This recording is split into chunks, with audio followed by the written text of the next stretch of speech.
कक्षा 8 ये और बी के सभी बच्चे अपनी हिंदी की सहायक पुस्तक भारत की खोज निकाल लें। आज दिनांक 26/9/2020 को यूनिट 2 भाग 7 जन संस्कृति आपको पढ़ाया जाएगा। खोलकर देखो। मैंने वर्तमान समय में भारतीय जनता के गतिशील जीवन जातक को देखा। ऐसे अवसर पर मैं अक्सर उन सूत्रों को खोज लेता था जिनसे उनका जीवन अतीत में बधा है, जबकि उनकी आंखें भविष्य पर टिकी रहती थीं। हर जगह मुझे एक संस्कृति पृष्ठभूमि मिली जिसका जनता के जीवन पर बहुत गहरा असर था। इस पृष्ठभूमि में लोक प्रचलित दर्शन, परंपरा, इतिहास, मिथक और पुराकथाओं का मेल था और इनमें से किसी को दूसरे से अलग करके देख पाना संभव नहीं था। पूरी तरह अशिक्षित और निरक्षर लोग भी इस पृष्ठभूमि में हिस्सेदार थे। लोक प्रचलित अनुवादों और टीकाओं के माध्यम से भारत के प्राचीन महाकाव्य रामायण और महाभारत और अन्य ग्रंथ भी जनता के बीच दूर दूर तक प्रसिद्ध थे। हर घटना, कथा और उनका नैतिक अर्थ लोकमानस पर अंकित था और उनसे उन्हें समृद्ध और संतुष्ट बनाया था। अनपढ़ ग्रामीणों को सैकड़ों पद याद थे और अपनी बातचीत के दौरान वह बराबर या तो उन्हें उद्धत करते थे या फिर किसी प्राचीन रचना में सुरक्षित किसी ऐसी कहानी का उल्लेख करते थे जिससे कोई नैतिक उपदेश निकलता हो। रोज़मर्रा की ज़िंदगी के मसलों के बारे में सीधी सादी बातचीत को ये देहाती लोग जब इस तरह का साहित्यिक मोड़ देते थे तो मुझे अक्सर बहुत आश्चर्य होता था। यदि मेरे मन में लिखित इतिहास और लगभग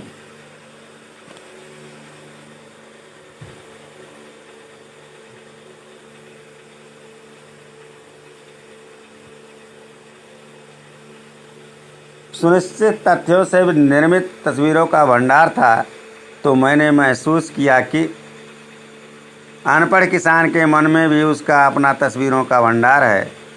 ये बात अलग है कि उसका स्रोत पुराकथाएँ एवं परंपरा और महाकाव्य के नायक नायिकाएँ ही अधिक थीं और इतिहास बहुत कम। इस पर भी वो बहुत स्पष्ट होता था। मैं उनके चेहरे, उनके आकार, उनकी चाल ढाल को ध्यान से देखता। उनके बीच बहुत से संवेदनशील चेहरे, बलिष्ठ देह और सीधे साफ अवयवों वाले पुरुष दिखाई देते। महिलाओं में लावण्य, नम्रता, गरिमा और संतुलन के साथ साथ एक ऐसा चेहरा जो साज से भरा होता था। कभी कभी किसी देहाती रास्ते या गांव के बीच से गुजरते हुए मेरी नज़र किसी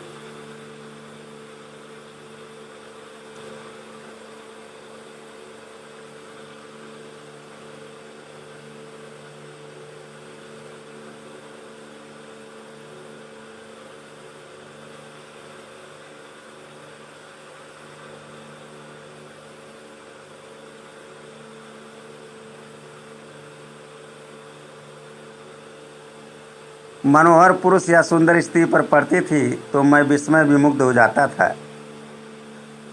वह मुझे पुराने भित्ति चित्रों की याद दिला देते थे। मुझे इस बात से हैरत होती कि उन तमाम भयानक कष्टों के बावजूद जिसने भारत युगों तक गुजरता रहा, आखिर यह सौंदर्य कैसे टिका और बना रहा। इन लोगों को साथ लेकर हम क्या नहीं कर सकते, बशर्ते इनके हालात बेहतर हों और इनके पास कुछ करने के ज़्यादा अवसर हों। चारों ओर गरीबी और उससे पैदा होने वाली अनगिनत विपत्तियां फैली थीं और इसकी छाप हर माथे पर थी। जिंदगी को कुचलकर विकृत और भयंकर रूप दे दिया गया था। इस विकृति से तरह तरह के भ्रष्टाचार पैदा हुए और लगातार अभाव और सुरक्षा की स्थिति बनी रहने लगी।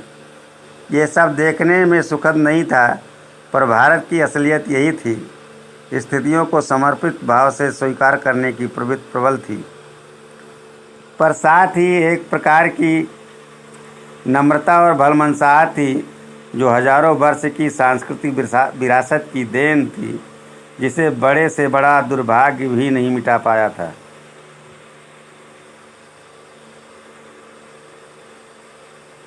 प्यारे बच्चों, जन संस्कृत का मतलब है लोगों के अंदर का सदाचार, लोगों का जीवन किस तरह से। लेखक कह रहा है कि वर्तमान समय में भारतीय जनता का जो जीवन की सीढ़ी आगे बढ़ रही थी, उसको मैंने बहुत नज़दीक से देखा। ऐसे बहुत अवसर मुझे अक्सर मिलते रहे और मैं कुछ सूत्रों को खोजता रहा। उनका जीवन अतीत से बंधा था, जबकि उनकी आंखें भविष्य पर टिकी हुई थी। हर जगह मुझे एक सांस्कृतिक पृष्ठभूमि मिली जिसका जनता के जीवन पर बड़ा गहरा असर था।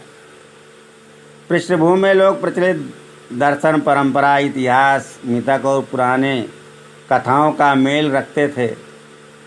इनमें से किसी को एक दूसरे से अलग कर पाना संभव नहीं था। पूरी तरह अशिक्षित और निरक्षर लोग भी इस पृष्ठभूमि के हिस्सेदार थे। पूरी तरह अशिक्षित और निरक्षर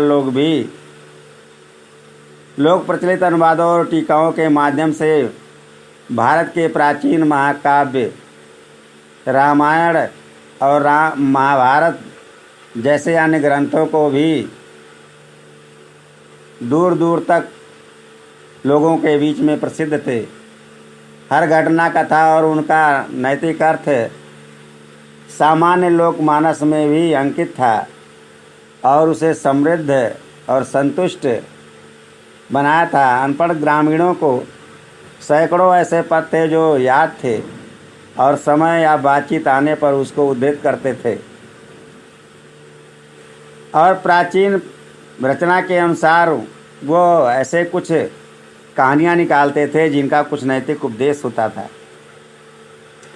रोज़मर्रा की ज़िंदगी में वो कहावत के रूप में भी सीधे साधे बातचीत में अक्सर देहाती लोग उसका जिक्र कर देते थे। मुझे बहुत आश्चर्य होता था यदि मेरे मन में इतिहास और लगभग सुनिश्चित तथ्यों से निर्मित तस्वीरों का भंडार था। मैंने महसूस किया कि मैं अनपढ़ किसानों के मन में भी इसी प्रकार का अपना तस्वीर का भंडार है। ये बात अलग है कि उनका स्रोत पुरानी कथाओं और परंपराओं और महाकाव्यों की नायक नायिकाओं से अधिक नहीं था और इतिहास के बारे में उनको कम जानकारी थी। फिर भी वो बहुत स्पष्ट होता था। मैं उनके चेहरे और उनके आकार और उनकी चाल ढाल को ध्यान से जब देखता था तो उनके बीच बहुत से सुंदर चेहरे, बलिष्ठ देह और सीधे साधे अंगों वाले बहुत सारे पुरुष दिखाई देते थे। महिलाओं में सुंदरता, मधुरिमा, नम्रता और गरिमा के संतुलन के साथ ऐसे चेहरे और साथ लिए हुए दिखाई पड़ते थे। कभी कभी देहात के रास्ते में कोई ऐसा चेहरा भी दिखाई पड़ जाता था। जब मैं गांव के बीच से गुजरता था तो ऐसे सुंदर और पुरुष स्त्री को देख करके मैं बड़ा ही आश्चर्यचकित और उन पर आकर्षित होता था। वे पुराने भी चित्रों की याद हमको दिला जाते थे। मुझे इस बात से हैरानी होती थी कि उन तमाम भयानक कष्टों के बावजूद भी मुझे इस बात से जिनसे भारत युगों से गुजरता रहा है, आखिर ये सौंदर्य कैसे टिका और बना रहा। इन लोगों को साथ लेकर हम क्या नहीं कर सकते अगर इनके हालात बेहतर हों और इनको कुछ करने का अवसर मिले। चारों ओर गरीबी और उससे पैदा होने वाली अनगिनत विपत्तियां फैली थीं और इसकी छाप हमारे माथे पर भी थी। जिंदगी को कुचल कर विकृत और भयंकर रूप दे दिया गया था। इस विकृत से इधर उधर तरह तरह के भ्रष्टाचार पैदा हो गए थे। लगभग हर चीज़ों का अभाव और सुरक्षा की स्थिति बनी रहने लगी थी।